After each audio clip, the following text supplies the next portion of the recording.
6 causes of emotional eating and how to deal with them effectively. The causes of emotional eating are quite varied. Food can certainly be pleasurable, but the longer-lasting effects of emotional eating are negative. Understanding the causes of emotional eating makes the solutions easier to identify. It can be challenging to gain mastery over emotional eating, but the benefits of doing so last a lifetime, so it's worth the struggle. Identify the primary reasons for your emotional eating. Food is used as a main source of pleasure. Those that eat emotionally often lack other ways of making themselves feel good. We all crave positive feelings. In fact, there are only 2 basic motivations: feeling good and avoiding pain. Essentially everything you do is motivated by these 2 things. If the primary way you make yourself feel good is via food, you're going to struggle to control your eating. What else can you do that will make you feel good? Try some different things and see what works. A few ideas include exercise, volunteering, having a meaningful conversation, increasing your social circle, playing an instrument, reading, or accomplishing your goals. A lack of other options for dealing with discomfort. When we feel bad, we look for ways to feel better. Those that eat emotionally don't see the other options they have available for dealing with uncomfortable feelings. What could you do instead of eating when you feel bad? Meditation, exercise, writing in a journal, calling a friend, listening to music, dancing, playing with your child or dog, or just taking a walk in nature are a few good ideas. A low threshold for discomfort.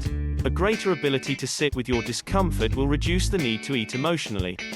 Just like some people are more capable of dealing with pain, some are more capable of handling emotional discomfort without responding negatively.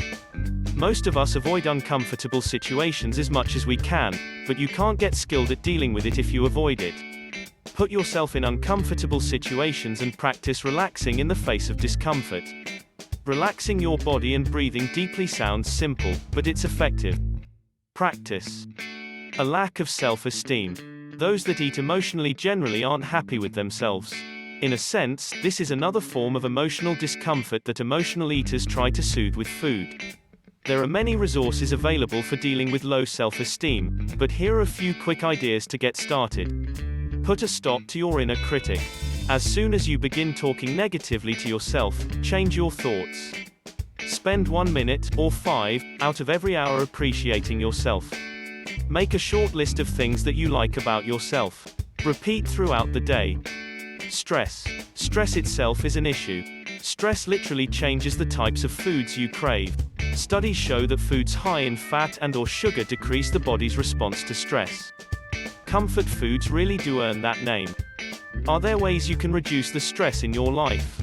How? A lack of awareness during eating. It's much easier to overeat when your attention is elsewhere. Whether your attention is on friends, the TV, or your thoughts, a lack of awareness can lead to overeating.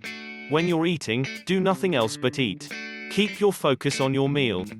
A multi-pronged approach tends to work best when dealing with the challenges of emotional eating.